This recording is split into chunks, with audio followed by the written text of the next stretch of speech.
Halo Rebahaners, apa kabar tetangga kalian? Kota kalian lancar kan? Oke, sebelum saya membacakan cerita, susun bantal kalian, siapkan bubur kacang hijau, cat mantan kalian, dan pakai headset supaya mendengarkan lebih baik.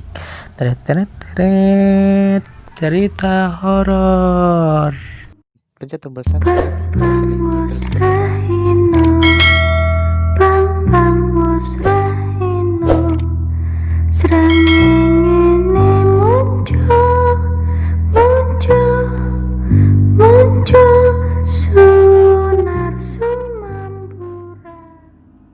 Halo semuanya, namaku Reza. Aku adalah salah satu murid di SMA swasta di salah satu kota Bandung. Sekarang aku beranjak naik ke kelas 2 SMA. Ada yang bilang kalau sekolahanku ini adalah sekolahan yang paling angker di kota Bandung.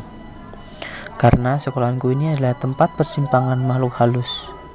Awalnya aku sih tidak terlalu percaya, sampai aku mengalaminya sendiri.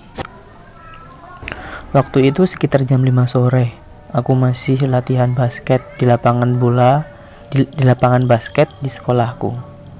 Karena minggu depan akan ada pertandingan basket antara SMA. Jadi kali ini kita berlatih dengan sungguh-sungguh dan waktu yang cukup lama hingga sore hari. Setelah latihan aku berpamitan kepada teman-temanku untuk menuju toilet. Bro, aku kamar mandi dulu ya, kataku kepada teman-temanku. Aku berjalan tenang melewati lorong kelas yang waktu itu sudah mulai sepi dan gelap. Setibanya di kamar mandi, aku gantungkan tasku di belakang pintu dan mulai mandi. Beberapa saat ketika waktu aku mandi, tiba-tiba lampu kamar mandi itu dimatikan. Aku berhenti menyiram tubuhku dan mulai mendekatkan telingaku ke pintu. Dengan berharap aku akan tahu siapa yang mematikan lampu kamar mandi. Beberapa saat aku terdiam, ternyata tidak ada suara teman-temanku. Aku membuka sedikit pintu supaya bisa melihat keadaan di luar. Dan ternyata keadaan di luar itu sama gelapnya. Aku menutup kembali pintu itu lalu memakai baju.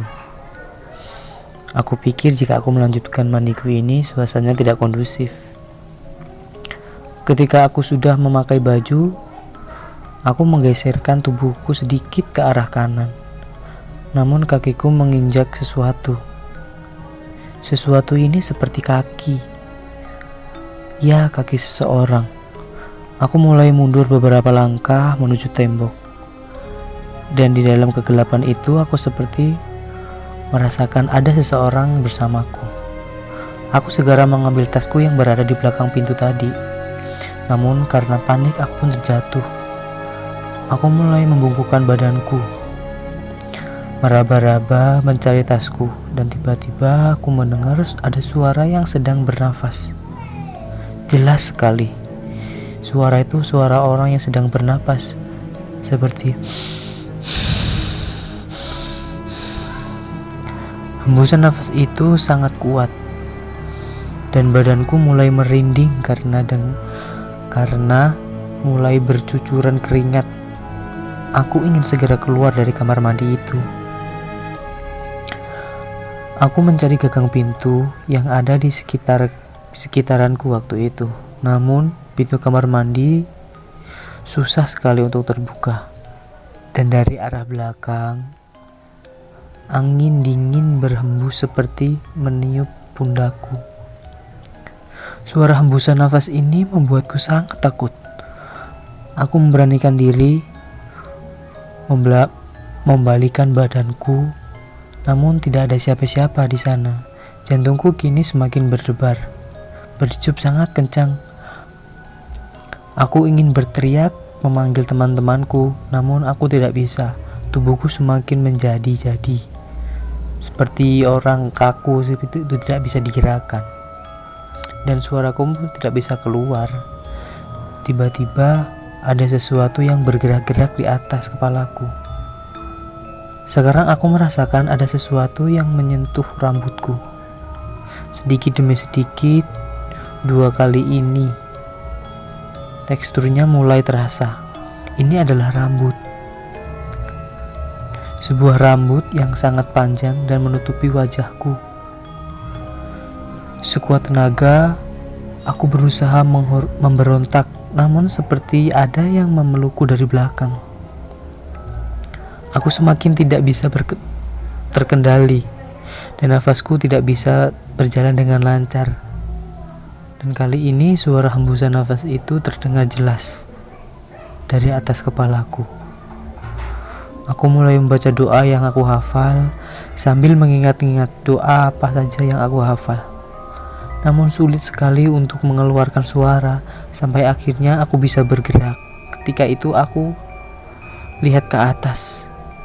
Sumpah, nampak sebuah wajah dengan mata yang sangat merah. Hanya beberapa detik saja aku melihat sosok itu. Tidak lama sosok itu pun menghilang. Badanku yang kaku sudah bisa digerakkan lagi, dan aku segera berlari menuju keluar dari kamar mandi itu. Di depan aku bertemu dengan teman-temanku yang sudah menungguku di pos satpam. Dan aku pun langsung menceritakan kejadian tadi kepada teman-temanku. Dan ketika aku sedang menceritakan, ternyata Pak Satpam itu merespon. Dan ternyata tadi yang mematikan lampu adalah Pak Satpam itu. Dan anehnya lagi, ketika aku sedang mandi, Pak Satpam itu tidak mendengar ada seseorang pun yang ada di dalam. Ucap Pak Satpam itu, di dalam kamar mandi itu sepi, tidak ada orang. Sedangkan aku masih mandi dan masih menyirami tubuhku dengan air. Tidak mungkin Pak Satpam itu tidak mendengarkan suaraku yang sedang mandi. Sekian. Oke teman-teman, cerita ini datang dari kota Bandung ya. Cerita yang cukup creepy dan mengerikan sih. Kalau warga Bandung atau warga sekitarnya pasti tahu ya. Sekolah SMA yang diklaim paling angker dan paling seram. Itu SMA mana ya? Ya aku nggak tahu sih karena rumahku jauh di Bandung juga. Oke, untuk kalian semua yang tahu ini sekolah di mana dan ya cukup tahu aja lah ya.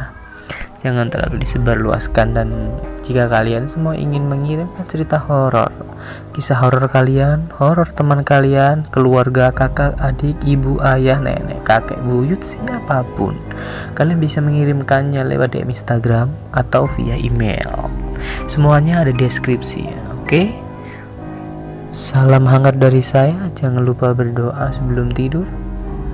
Sebelum makan juga doa dulu ya. Sekian, assalamualaikum warahmatullahi wabarakatuh.